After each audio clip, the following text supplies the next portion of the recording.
నమస్తే. సామాన్యుడి చేతిలో సామాజిక అస్త్రం నెంబర్ 1 న్యూస్కి స్వాగతం. నేను రవీంద్ర.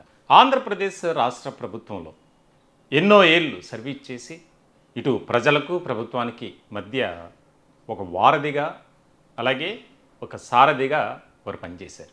అలాంటి వారికి ప్రభుత్వం ఆపన్న హస్తం అందించాలి. అంటే వారి బకాయిలు రిటైర్మెంట్ బెనిఫిట్స్ ఏవైతే ఉన్నాయో వాటిని చెల్లించేటువంటి అంశంలో కీలకమైనటువంటి పాత్ర పోషించాలి ప్రభుత్వం. ఏ పార్టీ అధికారంలో ఉన్న పాలకులు ఎవరైనా సరే అది ఒక నియమం. కానీ ప్రభుత్వాలు ఏ రకంగా తయారయ్యాయి అంటే వారి బకాయిల చెల్లింపు విషయంలో ఒక నిర్లక్ష్య ధోరణి, ఒక అలసత్వం అనేది చూపిస్తూ ఆ యొక్క వారికి చెల్లించాల్సినటువంటి డబ్బును వేరే పథకానికి మళ్లించడం అనేది బాధాకరమైనటువంటి విషయం. సామాన్యుడి చేతిలో సామాజిక అస్త్రం నెంబర్ 1 న్యూస్ ఎప్పుడూ కూడా సామాన్యుడి పక్షాన నిలబడుతుంది. వారి యొక్క సమస్యలపై అలుపెరగని పోరాటం చేస్తుంది. మీ అందరికీ తెలిసినటువంటి విషయమే.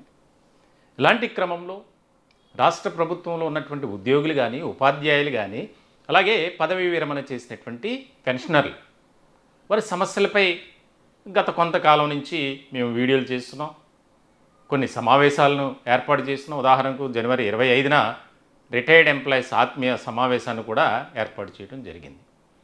ఇదంతా కేవలం దేనికోసం చేస్తున్నాం అంటే ఇదేదో మాకేదో వస్తుంది అని మాత్రం కాదు. మీ అందరికీ తెలుసు, ఎవరి దగ్గర కూడా దానికి సంబంధించి మేము సమావేశం పెడుతున్నాం, మీరు ఇంత చందా ఇవ్వండి అని చెప్పి వసూలు చేసినటువంటి సందర్భాలు అసలు లేవు. మీ అందరికీ వచ్చినటువంటి వారందరికీ తెలుసు ఈ విషయం. అంటే వారు పడుతున్నటువంటి బాధలు కానీ, అనుభవిస్తున్నటువంటి నరకయాతన ఏదైతే ఉందో అది ఈ సమాజం దృష్టికి తీసుకువెళ్ళాలి. ఎట్ ద సేమ్ టైం ప్రభుత్వం దృష్టికి కూడా తీసుకువెళ్ళి ఆ సమస్యల పరిష్కారం కోసం ఒక సామాజిక బాధ్యతగా మీడియా వ్యవహరించాలి అనే ఉద్దేశంతోనే నెంబర్ 1 మీడియా సంస్థల అధినేత మంచాల సాయి సుధాకర్ నాయుడు గారు ఆ విధానం తీసుకున్నారు. ఇప్పుడు కూడా ముందుకు వెళ్తూనే ఉన్నారు. ఇటువంటి క్రమంలో ఇప్పుడు రాష్ట్రంలో ఉన్నటువంటి లక్షలాది మంది పదవీ విరమణ చేసినటువంటి ఉద్యోగుల పరిస్థితి ఎలాగుంది అంటే వర్ణనాతీతం, మాటల్లో చెప్పలేనిది. వారి ఆవేదన కానీ, ఆక్రందన కానీ ప్రతిరోజు కాల్స్ చేస్తూ మా గురించి మళ్ళీ మళ్ళీ వీడియోలు చేయండి, ప్రభుత్వం ఇప్పటికైనా సరే స్పందిస్తుంది అని ఒక ఆశాభావాన్ని వ్యక్తం చేస్తున్నాం అని తరచూ కాల్స్, కామెంట్స్ ఇలా వారు ప్రత్యేకమైనటువంటి వీడియోలు చేసి మరీ పంపిస్తున్నారు. అంటే ప్రభుత్వంపై ఎంత నమ్మకం పెట్టుకుంది అనేది ఇక్కడ అర్థం చేసుకోవాలి. 2019 నుంచి 2024 వరకు రాష్ట్రంలో ఉన్నటువంటి పరిపాలనలో వైఎస్ఆర్సీపీ ఉంది. దానికి సంబంధించి ఉపాధ్యాయ, ఉద్యోగ, అలాగే పదవీ విరమణ చేసినటువంటి ఉద్యోగులు ఎవరైతే ఉన్నారో ఆ వర్గాలకు సంబంధించి జగన్ సర్కార్ అన్యాయం చేసింది, కూటమిని మీరు గెలిపించండి, మేము వెంటనే అధికారంలోకి రాగానే మీకు మంచి శుభవార్త చెబుతాం అన్నారు. కానీ ఏది కనీసం ఇప్పటి వరకు కూడా వారి బకాయిల చెల్లింపు విషయంలో ఒక క్లారిటీ అనేది లేదు. మరి ఎందుకు కూటమి ప్రభుత్వం ఇలా వ్యవహరిస్తుందో తెలియటం లేదు. దీనికి సంబంధించి మేము ఏం పాపం చేశాం, మేము ఎవరికి చెప్పుకోవాలి? కనీసం మీడియా చరిత్రలో ఏ ఛానల్ కూడా, ఏ పత్రిక కూడా మా బాధను కానీ, ఆవేదనను కానీ, ఆందోళనను కానీ తెలియజేయటం లేదు. కేవలం నెంబర్ 1 న్యూస్ మాత్రమే పట్టించుకుంటుంది. ఎస్, మీ అందరికీ తెలుసు, మా ప్రయాణంలో ఎన్నో విజయాలు, ఎంతోమందికి సామాన్యుడి పక్షాన నిలబడి వారి సమస్యలను పరిష్కరించడంలో కీలకమైనటువంటి పాత్ర పోషించాం. ఉదాహరణకు కోనసీమ కొబ్బరి రైతులకు సంబంధించినటువంటి ఆ సమస్య ఇప్పుడు పరిష్కరించబడింది. అక్కడ యుద్ధ ప్రాతిపదికన పనులు జరుగుతున్నాయి. 2 రోజుల పాటు మా చైర్మన్ గారు ఎంఎస్ఆర్ గారి సారథ్యంలో అక్కడ పర్యటించి అక్కడ ఉన్నటువంటి వారు ఎదుర్కొంటున్న ప్రతి సమస్యను కళ్ళకు కట్టినట్లు చూపించినటువంటి పరిస్థితి. ఇలాంటి సందర్భంలో ఈ టాపిక్ని నేను మళ్ళీ ఎందుకు తీసుకోవడం జరిగింది అంటే వారు పాపం పంపిస్తున్నటువంటి వీడియోలు కానీ, మెసేజ్లు కానీ చాలా బాధాకరం. రావాల్సినటువంటి బకాయిల విషయంలో ఎక్కడా కూడా ఒక క్లారిటీ అనేది ఇవ్వట్లేదు ప్రభుత్వం. మేము ఏం చేయాలి? మేము చనిపోయిన తర్వాత మా బకాయిలు చెల్లిస్తారా? ఉన్నప్పుడు మేము ఏదైనా వైద్యం చేయించుకోవాలంటే రూపాయి లేనటువంటి పరిస్థితి. చాలీ చాలని పెన్షన్తో ఎలా బ్రతకాలి అని చెప్పి వారు ఆవేదన వ్యక్తం చేస్తున్నారు. ముందుగా కొంతమంది పెట్టినటువంటి కామెంట్స్ను నేను చదివి వినిపించే ప్రయత్నం చేస్తా. ఎందుకంటే కూటమి ప్రభుత్వం ఆలోచన చేసి వారికి రావాల్సినటువంటి బకాయిలను చెల్లిస్తుంది అనే ఒక ఆశాభావం, ఒక నమ్మకం. కూటమి ప్రభుత్వంపై మేము కావాలని ఏదో ఇలా చేస్తుంది అలా చేస్తుంది కాదు, ఒక ఆలోచన చేసి స్పందిస్తుంది అనేదే మా అభిప్రాయం. దీనికి సంబంధించి కొన్ని కామెంట్స్, ఎందుకంటే వారి అభిప్రాయం ఏంటనేది తెలుసుకునే ప్రయత్నం చేయాలి. టీచర్లు, ఉద్యోగులు, విశ్రాంత ఉద్యోగులు వాళ్ళ బంధుమిత్రుల ఓట్లు ఎవరికి కావాలి? రాజకీయ నేతలు వాళ్ళ పార్టీ కార్యకర్తలు, అవ్వాతాతలు, అక్కా చెల్లెళ్ళు, వాళ్ళ కులాలు, మతాలు వాళ్ళని భట్రాజుల్లా పొగిడే వాళ్ళు ఓట్లు వేసి గెలిపిస్తారు. తుమ్మితే ఊడే ముక్కు ఉంటే ఎంత, ఊడితే ఎంత. మరొక ఆయన కామెంట్ పెట్టినటువంటి పరిస్థితి, ఉద్యోగుల హృదయాలు అగ్నిపర్వతంలా మండుతున్నాయి, కానీ ఎవరు కూడా బయటికి చెప్పడం లేదు. మేమెంతో నష్టపోయాం. ఇలా ఐఆర్ గురించి, డిఏ గురించి చెప్పినటువంటి పరిస్థితి. ఏం ఉండదు సార్, అమ్ముడిపోయిన నాయకులు ఉన్నంత వరకు ఆశలు వదులుకోవడం తప్ప బెనిఫిట్స్ పోతున్నాయి ఈ ఎదవల వల్ల అని చెప్పి ఉద్యోగ సంఘ నేతల వ్యవహార శైలిపై ఆయన ఆ స్థాయిలో కామెంట్ పెట్టినటువంటి పరిస్థితి. ముఖ్యంగా రాష్ట్ర జేఏసీ నేతలు ముసుగు తొలగించుకొని పోరాటానికి మద్దతు తెలపకపోతే వారి మనుగడ కష్టమవుతుంది అని మరొక ఆయన పెట్టినటువంటి పరిస్థితి. Employees are most important persons for implementing government schemes to look after public welfare and backbone in developmental activities. This is not felt important in కూటమి government. This may be good lesson as CBN has promised on demands of employees and pensioners, teachers, Grama Sachivalayam staff during election canvass in 2024 and now ignored. అంటే ఎన్నికలకు ముందు చంద్రబాబు నాయుడు ఏ రకమైనటువంటి promise చేశారో వాటిని మరిచిపోయింది, అధికారంలోకి రాగానే విస్మరించింది. దీనికి సంబంధించి ఒక ప్రభుత్వ ఉద్యోగులు ప్రభుత్వానికి బ్యాక్ బోన్గా వ్యవహరిస్తుంది, కానీ ప్రభుత్వం మాత్రం వారి సమస్యలపై ఆలోచన చేయట్లేదని ఒక ఆయన పెట్టారు. మరొక ఆయన పెట్టింది, అసలు ఈ కూటమి ప్రభుత్వం ఏ విధంగా గెలిచిందనేది చంద్రబాబు నాయుడికి అవగాహన ఉంది. ఎన్జిఓస్ మరియు రిటైర్మెంట్ అయిన ఉద్యోగస్తులు ఓట్ల మీద గెలిచారు, ఇది వాస్తవం. ఆ విషయం సిబిఎన్కు పక్కా తెలుసు. అటువంటిది రిటైర్మెంట్ అయిన ఉద్యోగస్తులకి వారి యొక్క బెనిఫిట్స్ ఇవ్వకుండా ఏ విధంగా వారి యొక్క జీవితం గడుస్తుందనే మినిమం కామన్ సెన్స్ తెలియదా? లోకేష్కి తెలియదా? పవన్ కానిస్టేబుల్ కొడుకు అడిగి తెలియదా? ఆయనకి తెలియదా అని చెప్పి. సార్, సంక్రాంతికి సిపిఎస్ ఉద్యోగులకు కానుకని చెప్పి డిఏ అరియర్స్ వేశారు కదా, అది కూడా అందరికీ వేయలేదు. నాకు ఇంతవరకు ఒక్కటి కూడా పడలేదు, చాలామందికి పడలేదు. ఏంటంటే ఏదో టెక్నికల్ ఇష్యూ అని సరి చేస్తామని చెప్తున్నారు, ఇంకా సరి చేస్తూనే ఉన్నారా? ఈ విషయం గురించి ఎవరు పట్టించుకోవడం లేదు అని వారి ఆవేదన ఇదంతా కామెంట్ రూపంలో పెట్టినటువంటి సందర్భంలో కొన్ని మాత్రం నేను చదివి వినిపించే ప్రయత్నం చేస్తున్నాను. పరిస్థితి చేయి దాటిపోయింది. చంద్రబాబు గారు పదవి చేపట్టినప్పుడు ఉద్యోగుల బకాయిలు 25 కోట్లు, బకాయిలు నెల నెలా పెరుగుతున్నాయి. ఇప్పుడు బకాయిలు 40 కోట్లు. ప్రతి నెల గడిచిన కొద్దీ బకాయిలు పెరుగుతాయి. ప్రతి నెల కొద్దిగా తీర్చుకుంటూ పోతే వచ్చే ఎన్నికల వరకు బకాయిలు లేకుండా పోతాయి. మళ్ళీ చంద్రన్నకే ఉద్యోగుల ఓట్లు, లేకపోతే జగన్కే ఓటు. అంటే ప్రాధాన్యత క్రమంలో దశల వారీగా మాకున్నటువంటి బకాయిలను చెల్లిస్తే ఖచ్చితంగా 2029లో మళ్ళీ చంద్రబాబు కూటమికే మేము ఓట్లు వేస్తాం, లేని పక్షంలో జగన్కే ఓట్లని ఒక ఆయన పెట్టారు. ఉద్యోగులారా, మన సంఘ నాయకులను నమ్ముకుంటే కుక్కతోక పట్టుకొని గోదావరి ఈదినట్లే. కాబట్టి అందరం పెన్ డౌన్ చేద్దాం, అప్పుడే ఈ ప్రభుత్వం మొద్దు నిద్ర వీడుతుంది. మరి బాధ ఏ స్థాయిలో ఉందనేది ఉద్యోగులు కానీ పెన్షనర్లు కానీ కొన్ని మాత్రం మీకు చదివి వినిపిస్తాను. పెన్షనర్స్, ఉద్యోగ ఉపాధ్యాయ సంఘ నాయకులారా, అందరూ కలిసి ఏకతాటిపై ప్రభుత్వంతో పోరాడితే తప్ప న్యాయం జరగదు. కావున మీ అందరూ కలిసి ఒకే వేదికపైకి రండి, అప్పుడు న్యాయం జరుగుతుంది అని ఒక ఆయన పెట్టారు. అయ్యా, ఈ ఉగాది పండుగ కూడా వెళ్ళిపోయింది, ప్రభుత్వంలో చలనం లేదు. ఏదో ఇస్తారని పండగ పూట ఆశగా ఎదురుచూసి నిరాశపడ్డాం. ఇప్పటికైనా ఉద్యోగ సంఘ నాయకులు ముందుకు వస్తారా? లేకపోతే ఉద్యోగ ఉపాధ్యాయ పెన్షనర్స్ రోడ్డు మీదకి రమ్మంటారా?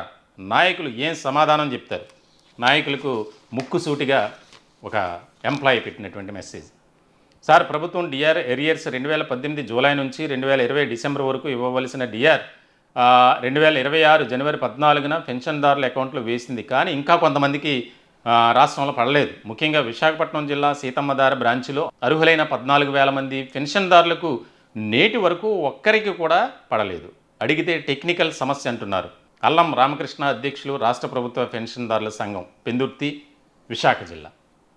వారి ఆవేదన చాలా బాధాకరమైనటువంటి అంశంగా దీన్ని మనం చూడాలి.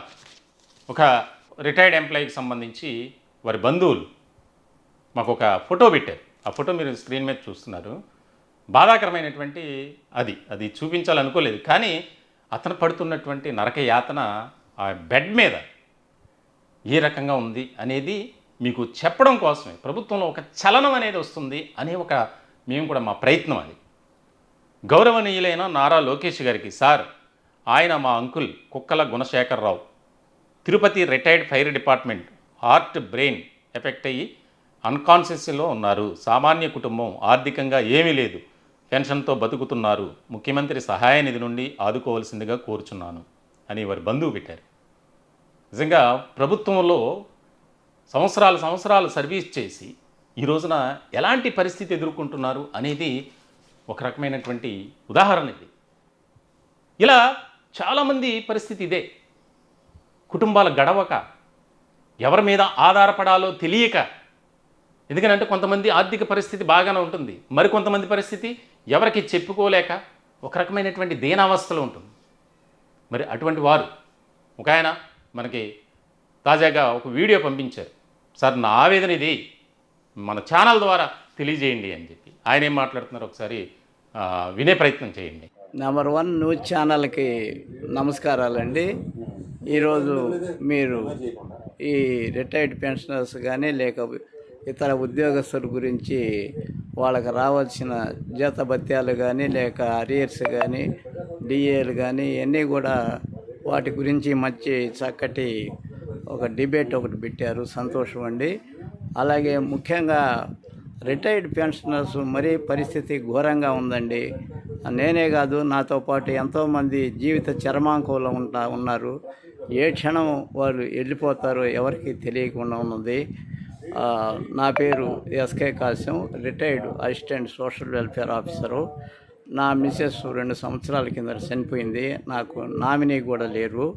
ఒకవేళ నాకు రావాల్సిన 3-4 లక్షల రూపాయలు అరియర్స్ అంటే గత ప్రభుత్వం రివర్స్ పిఆర్సీ చేసి ఉన్న పెన్షన్లు కూడా తగ్గించేశారు, ఐఆర్ తగ్గించేశారు. కానీ ఈ కూటమి గవర్నమెంట్ మీద ఎక్కువ ఆశలు పెట్టుకొని వారిని బంపర్ మెజార్టీతో గెలిపించుకున్నాము. ముఖ్యంగా పవన్ కళ్యాణ్ గారి మీద, అలాగే అనుభవజ్ఞుడు విజయనగర నాయకుడు మన నారా చంద్రబాబు నాయుడు గారు, యువకుడు నారా లోకేష్ గారి మీద కూడా మేము ఎన్నో ఆశలు పెట్టుకొని ఈ కూటమి గవర్నమెంట్ను అత్యధిక మెజార్టీతో ఆఖరికి లేవలేని వాళ్ళం కూడా పోయి ఓట్లు వేయటం, ప్రభుత్వాన్ని గెలిపించుకోవటం జరిగింది. అయితే 2 సంవత్సరాలు కావస్తున్నా మాకు అరియర్స్ ఇవన్నీ రాక చాలా ఇబ్బందులు అవుతున్నాము. అనారోగ్యము, అలాగే జీవిత చరమాంకం ఒకవైపు ఎప్పుడు పోతామో మాకే తెలియదు. ఈ పరిస్థితుల్లో నామినీ లేని వాళ్ళ గతి ఏంది? వచ్చే డబ్బులు 3-4 లక్షలు ఎప్పుడు వస్తాయి? అవి ఎప్పుడు మందులు వాకులు వాడుకుందాము? చేసిన అప్పులు ఎప్పుడు తీర్చుకుందాము? పిల్లలు వాళ్ళ మనవరాళ్ళు ఉంటారు కదా, వాళ్ళకి కూడా మేము ఎంతో కొంత సహాయం చేయాలి కదా. ఇట్లాంటి సమయాల్లో గవర్నమెంటు తొందరలో, అలాగే ఎంతోమందికి పేదలకి అలాగే వికలాంగులు అందరికి కూడా గవర్నమెంటు ఎక్కడ లేని సహాయం చేస్తున్నది. అవన్నీ సంతోషమే చాలా కూడా.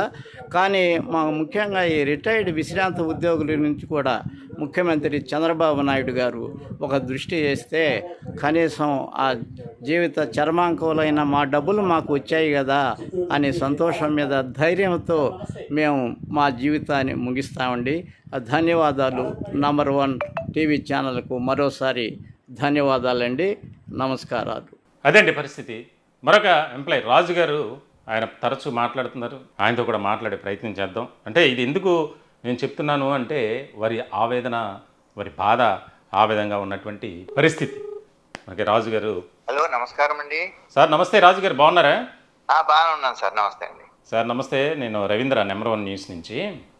సార్ నమస్కారం సార్, నమస్కారం సార్. మీ సార్ నెంబర్ 1 న్యూస్ ఛానల్ వారు 25/1 అంటే జనవరి మొన్న ఈ సంవత్సరమే 20 ఐలాపురం గాంధీనగర్ లో మీరు మీటింగ్ పెట్టి ఆత్మీయ సభ అవును సార్, అవును, సమావేశం. పెట్టారు. ఆ ఆతిథ్యం ఎక్సలెంట్ సార్. ఉమ్. మీకు నిజంగా నా శిరస్సు వంచి మీకు నా మీ పాదాలకి నా నమస్కారాలు చెప్తున్నాను సార్. మీకు సాయి సుధాకర్ అయ్యో నాయుడు రాజు గారు, గారు మీరు పెద్దవారు అలా మాట్లాడకూడదు. ముఖ్యంగా అది మా బాధ్యత నిజం చెప్పాలి కదా సార్. రాజు గారు, అది మా బాధ్యత. ఎందుకంటే మమ్మల్ని అంతకు ముందు మా గురించి పట్టించుకుని నాదుడే లేడు సార్. ఉమ్. మీరు మాత్రం ఇది ఏంటి సామాన్యుడి చేతిలో సామాజిక హస్తం. అవును సార్. అది ఎంత బాగుంది సార్, ఎంత చక్కగా చేస్తున్నారు సార్. వీడియోలు చాలా బాగున్నాయి సార్. మీకు నిజంగా ఆజన్మాంతం మేము రుణపడి ఉంటాం సార్. సార్ రాజు గారు, ఇప్పుడు నిజంగా కూటమి ప్రభుత్వం ఎందుకు ఈ విధంగా చేస్తుంది? చాలామంది వారి అభిప్రాయాలు పంపిస్తున్నారు, కొంతమంది వీడియోలు రికార్డ్ చేసి పంపిస్తున్నారు, కొంతమంది కాల్స్ చేస్తున్నారు, మా చైర్మన్ గారితో మాట్లాడుతూనే ఉన్నారు. ఎందుకు సార్? ఇప్పుడు కూటమి ప్రభుత్వం ఎన్నికలకు ముందు మన చంద్రబాబు నాయుడు గారు, కళ్యాణ్ బాబు గారు, లోకేష్ బాబు గారు అనేక సభల్లోని సమావేశాల్లోని హామీలు ఇచ్చారు సార్ మాకు.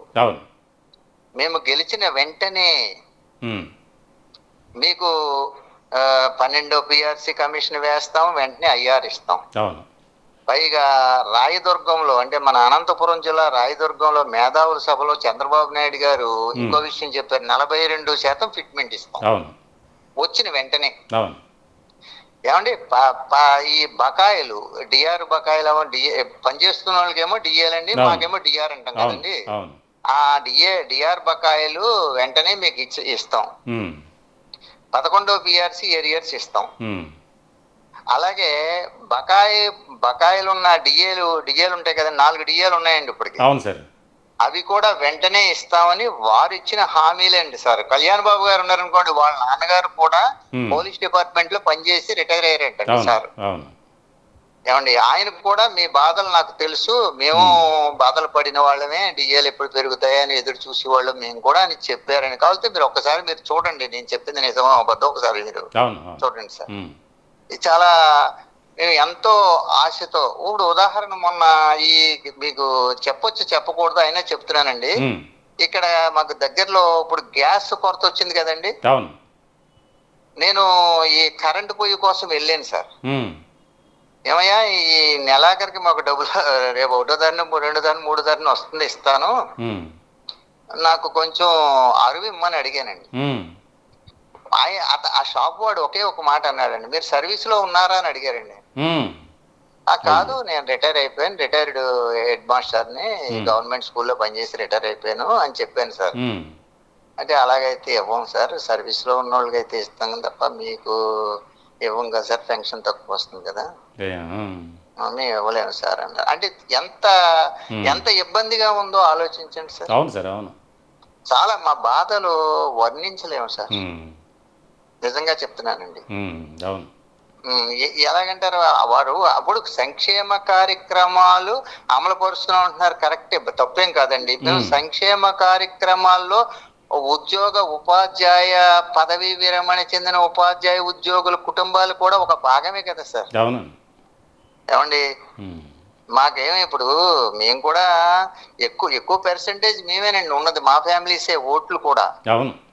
మేము కూడా మొన్న ఎంతో నమ్మకంతో వాళ్ళు వచ్చిన వెంటనే మాకు చేస్తారని ఆశతో, ఎంతో ఆశతో, చిన్న ఆశతో కాదండి, ఎంతో ఆశతో కలలు కని మేము ఎక్కువ మంది పర్సెంటేజ్ ఎక్కువ మంది 90 అనుకుంటాను ఇంచుమించుగా అందరం కూడా మేము కూటమికే ఓటేసాం సార్. నిజం సార్ ఇది.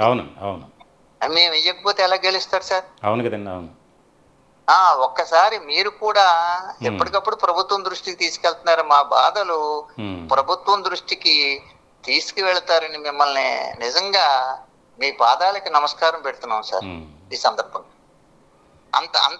అంత బాధగా ఉందండి మాకు. రోజు గడవటం కష్టం అండి. ఇప్పుడు అనేక ఇబ్బందులు సార్, మామూలుగా కాదు సార్. మా బాధలు వర్ణించలేము సార్. అందరూ చాలా మంది చనిపోయారు సార్. మా పరిస్థితి కూడా రేపు అంతే కదండి. మాకు రావాల్సినవి ఇవ్వాలి కదా సార్. అది మరి మీరు మీ ద్వారా నేను నిజంగా కళ్ళంబడ నీళ్ళు వస్తున్నాయి, మాట్లాడలేకపోతున్నాను. సరే, ఎందుకు మరి రాజుగారు ఇప్పుడు ప్రభుత్వం ఒక సానుకూలమైనటువంటి విధానంతో ఆలోచన చేయట్లేదంటే మరి దానికి కారణం ఏం చెప్పొచ్చు? కారణం ఏమిటంటే ఇప్పుడు ఎక్కువ మంది అభిప్రాయపడుతున్నది ఏంటంటే ఈ సంఘ నాయకులు ఉన్నారు చూడండి, వాళ్ళు వాళ్ళు విఫలం చెందారు అని ఎక్కువ మంది చెప్తున్నారు సార్. ఓకే, మీకు ఒకటే గుర్తుపెట్టుకోండి సార్, గడ్డి పూసలు సహితము మెంటిగా నేర్పడి మదపుడు ఏనుగును బంధించిన అన్నాడు పరోస్తు చెన్నైశ్వర్ గారు. అందరూ కలిసి ఐక్యతగా పోరాడితే సాధించలేనిది ఏముంది సార్? మనకి చరిత్రలో చెప్పినాయి కదండి వాళ్ళు. మరి కొంతమంది సరిగ్గా చేయక కొంతమంది చేసి, అంటే నేను అందరినీ తప్పు పట్టట్లేదు సార్. విఫలానికి కారణం అందరూ అనుకున్నట్టుగా నేను నమ్ముతున్నాను సార్. ఖచ్చితంగా అది ఒక కారణం సార్. ఖచ్చితంగా అందరూ కలిసి ఏకతాటిపైకి వస్తే ప్రభుత్వం ఎలాగైనా దిగి వస్తుంది. అంటే దిగి రావట్లేదంటే మాలో ఐక్యత లేనట్టే కదా సార్. మాలో అందరిలోని ఐక్యత ఉంటే దిగి వస్తుంది కదా సార్. అవును సార్, అవును. అవాళ మీకు 25వ తారీఖుని మీరు పోరాటం ఏం చేస్తున్నారని అనొచ్చు. ఆ రోజు నేను మాట్లాడాను సార్ మీ సమక్షంలో, మీ ఆధ్వర్యంలో పెట్టినప్పుడు నాకు అవకాశం ఇచ్చారు. నా జీవితంలో మర్చిపోలేని మీకు ధన్యవాదాలు చెప్తున్నాను. ఎందుకంటే ఆ రోజు మాట్లాడే అవకాశం నాకు ఇచ్చారు, నేను మాట్లాడానండి. కేవలం చాలా చాలా బాధగా ఉంది సార్.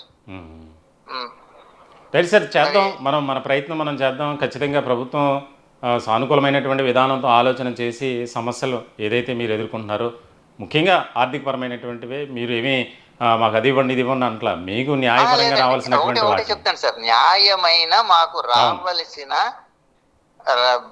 రావాల్సినవే అడుగుతున్నాం తప్పండి, గొంతెమ్మ కోరికలు ఏమీ కాదండి.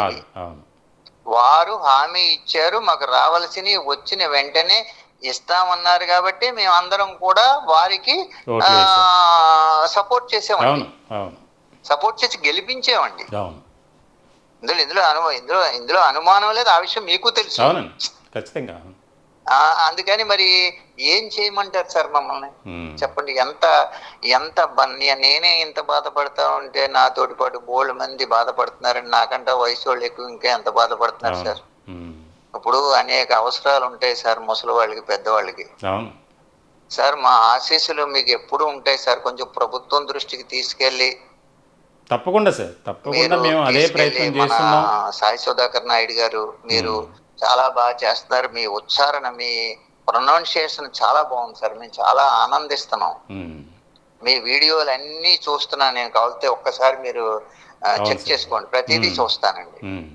ఎప్పుడు మీరు వీడియో పెడతారా అని నేను కూడా ఎదురు చూస్తున్నానండి. ఎందుకంటే మా ఆశ అండి, అత్యాశ కాదు సార్, కోరికలు.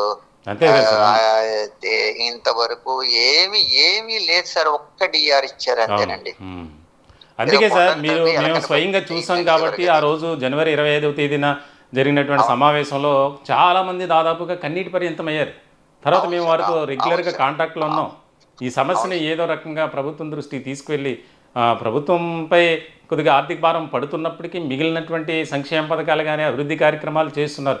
అలాగే వీరి పక్షాన కూడా ఒక ఆలోచన చేసి సానుకూలమైనటువంటి నిర్ణయం తీసుకోండి మహాప్రభు అని చెప్పి మేము కూడా కోరుతున్నాం. ఖచ్చితంగా అలాగే సార్, సంక్షేమ కార్యక్రమాలకి ఏ విధంగా సమీకరిస్తున్నారో నిధులు, మేము కూడా సంక్షేమ కార్యక్రమాల్లో ఒక భాగం కాబట్టి అలాగే సమకూర్చి ఇవ్వాలి కదా సార్. అవును సార్, అవును. ఇది ఇంతే కదా సార్. మేము కూడా కేవలం ఫంక్షన్ 1వ తారీఖు 2వ తారీఖు ఎప్పుడు వస్తుందని ఎదురు చూస్తున్నాం సార్. అవును. నెలాఖరికి వచ్చిందంటే 20వ తారీఖు దాటిందంటే ఇబ్బందులే అండి మాకు. అవును. రైట్ రాజు గారు, ఖచ్చితంగా మీకు న్యాయం జరగాలి. ధన్యవాదాలు సార్. మరి ఒకసారి మీకు మంచాల సాయి సుధాకర్ నాయుడు గారికి ధన్యవాదాలు సార్. ఎప్పటికప్పుడు మీరు వీడియోలు పెడుతూ మా ఎడల పెద్దవాళ్ళు, ముసలి వాళ్ళ మీద కరుణ చూపిస్తున్నారంటే మీకంటే గొప్ప ఛానల్ ఎక్కడ ఉంది సార్? మీరే చాలా గొప్పవారు సార్. థ్యాంక్ యూ రాజు గారు. నేను ఇందులో గొప్ప చెప్పట్లేదండి, పోవట్లేదు సార్, ఉన్నది ఉన్నట్టుగా మాట్లాడుతున్నాను సార్. నా బాధను నేను చెప్పుకుంటున్నాను సార్. సరే, థ్యాంక్ యూ సార్. రాజు గారు మీ అభిప్రాయం ఓకే. తెలియజేసిన ధన్యవాదాలు థ్యాంక్ సార్. యూ. అదండి పరిస్థితి. అంటే అందరి సమస్య అదే. ఎవరు కూడా కనీసం మా బాధల మీద ఒక ఆలోచన చేయట్లేదు. ఎందుకు ఈ విధంగా మా బాధలను పట్టించుకోవట్లేదు, మా ఆవేదన వినట్లేదు అనేది. వారు మరి ప్రభుత్వంలో ఉన్నప్పుడు ఎంతో సేవ చేసినటువంటి రిటైర్డ్ ఉద్యోగి. మరి వారిని వారి యొక్క వెల్ఫేర్ అనేది కూడా ముఖ్యమే. సంక్షేమ పథకాలకు, అభివృద్ధి కార్యక్రమాలకు కోట్లాది రూపాయలు నిధులు సమీకరిస్తున్నారు. ప్రభుత్వంపై ఆర్థిక భారం పడుతున్నప్పటికీ మరి దానిలో ఒక భాగమే కదా ఆలోచన చేయాలని మేము కూడా కోరుకుంటున్నాం. మరొక రిటైర్డ్ ఎంప్లాయ్ మా నెంబర్ 1 మీడియా సంస్థల అధినేత మంచాల సాయి సుధాకర్ నాయుడు గారితో మాట్లాడారు. ఆయన వాస్తవంగా వీడియో పెడితే వీడియో వద్దులే సార్, నేను మాట్లాడుతున్నది మీరు టెలికాస్ట్ చేయండి అన్నారు. అది కూడా ఒకసారి వినండి ఆయన ఆవేదన. సార్ మీరు ప్రెజెంట్ సర్వీస్ లో ఉన్నారా? అవును సార్. ఏ ర్యాంక్ మీ హెడ్ కానిస్టేబులా? అవును సార్. ఎక్కడండి, ఏ ఊరు నుంచి? విజయవాడ సార్. విజయవాడ. ఏఆరా సివిలా? AR sir. ఇప్పుడు ఏంటి మీ ప్రాబ్లం చెప్పండి క్లారిటీగా. ఎస్ఎల్సి లేక, డిఎల్ లేక, సరెండర్ లేక, మీరు దాచుకున్న జీపే ఫిప్క మా పిల్లలకి ఎలా చదివించుకోవాలి? అప్పులు పుడతలేదు సార్. అయ్యో, మేము చావాలా బతకాలా? మా ప్రెస్టేషన్ లో ఎవరిని ఏం చేస్తామో అర్థం కావట్లేదు సార్. మీ పేరేండి? నా పేరు వెంకటేశ్వరరావు సార్. వెంకటేశ్వర గారు. ఏ బ్యాచ్ మీరు? 92 సార్. ఇప్పుడు మీరు ఏమంటున్నారు, మీ వాళ్ళు ఎందుకు రావట్లేదంటే? ఎవరు చెప్పరు సార్. అసలు అంత క్రితం కనీసం ట్రెజరీకి వెళ్ళి అడిగేవాళ్ళం. ట్రెజరీకి వెళ్ళే ఛాన్స్ కూడా లేదు. సిఎంఎఫ్ఎస్ అంటున్నారు, అది అంటున్నారు, ఇద్దరు ఎక్కడికి వెళ్ళాలి అర్థం కాదు. మెంటల్ అసలు చిరాకేస్తుంది సార్. ఉద్యోగం కూడా చేయలేకపోతున్నాను సార్. మెసేజ్ కూడా పెట్టాను సార్.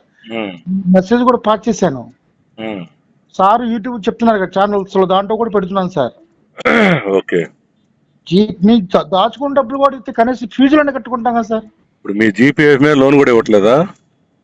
2000 part పైలేదు sir. పార్ట్ పైన లోన్ కూడా కదా సార్. పార్ట్ పైన నా డబ్బులు నాకు కొంత నేను డ్రా చేసుకోవచ్చు. అది కూడా ఇవ్వట్లేదా? 20 సర్వీస్ దాటితే. అవును సార్. ఇంతవరకు లేదు సార్. నాకే కదా సార్, నా బ్యాచ్ మొత్తం, నా తరపు నా సీనియర్స్ కూడా ఇంతవరకు ఆగస్టు 2020 పెట్టాం సార్. ఇప్పుడు శాంక్షన్ అయింది సార్. ఇంతవరకు అతీగత లేకపోతే మేము ఫీజులు ఎలా కట్టుకోవాలి సార్? పిల్లలకి ఎలా చెప్పించుకోవాలి? చదువులు అంటే చెప్పి వీళ్ళు బాగుంటే బాగుందా సార్? అయ్యో, వీళ్ళు తీసుకొని వీళ్ళు టీఎల్ డిఎల్ తీసుకుంటే సరిపోతుందా? మీకేనా మీ పైన అధికారులు ఇన్స్పెక్టర్ ర్యాంకులకు అట్లా ఉందా? అందరికంతే సార్. హైయర్ అఫీషియల్స్ తప్ప డిఎస్పీ దగ్గర నుంచి క్యాడర్ మొత్తం వాషౌట్, కంప్లీట్ వాషౌట్ సార్. సరే, మీ నంబర్ నేను నోట్ చేసుకుని రేపు మా వాళ్ళు మీతో మాట్లాడతాను సార్. చాలా ఘోరంగా ఉంది సార్, మా పరిస్థితి చాలా దారుణంగా ఉంది. అట్లాగే మేము మీకు ఏ రకంగా మా తరపు నుంచి సపోర్ట్ చేయాలో మేము చేస్తాం. మా వాళ్ళు మీకు కాల్ చేస్తారు రేపు మార్నింగ్.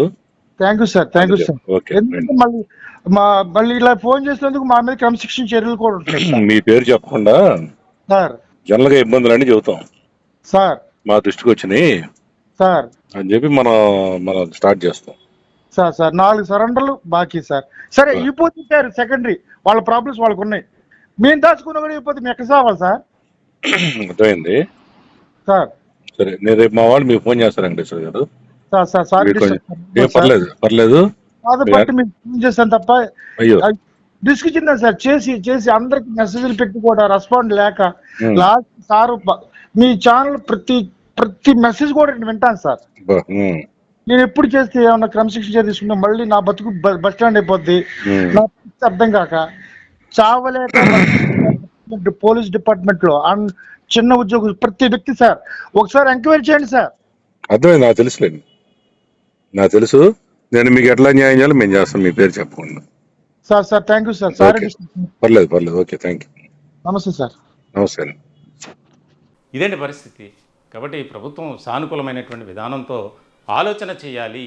వారికి బకాయిల్ని చెల్లించే విషయంలో ఖచ్చితంగా కూటమి ప్రభుత్వం, చంద్రబాబు నాయుడు గారు కావచ్చు, అలాగే పవన్ కళ్యాణ్ గారు కావచ్చు, వారు ఒక ఆలోచన చేసి మంచి చేయాలని మేము కూడా కోరుతున్నాం. ఖచ్చితంగా కూటమి ప్రభుత్వం స్పందిస్తుందని మేము కూడా ఆశాభావాన్ని వ్యక్తం చేస్తున్నాం. ఈ టాపిక్పై మీ విలువైనటువంటి అభిప్రాయాలు కామెంట్ రూపంలో తెలియజేయండి. కింద స్క్రోలింగ్లో వస్తున్నటువంటి నెంబర్స్కు మీరు కాల్ చేసి మీ ఆవేదన తెలియజేయచ్చు, వీడియో రూపంలో కానీ. దానికి సంబంధించి ఖచ్చితంగా ఇది మనం ఏదో కూటమి ప్రభుత్వాన్ని చెడు ప్రచారం చేయాలని ఉద్దేశం అయితే మాది కాదు. ప్రభుత్వం మంచి చేస్తే మంచి చేస్తుంది, ఇది చేసింది అది చేసిందని మేము చెప్తూనే ఉన్నాం. కాబట్టి మీ యొక్క అభిప్రాయాలను కూడా నిర్భయంగా మీరు వీడియో రికార్డ్ చేసి ఆ వాట్సాప్ నెంబర్ని మేము కోరుతున్నాం. దయచేసి మా ఛానల్ని సబ్స్క్రైబ్ చేసుకోండి. Thank you.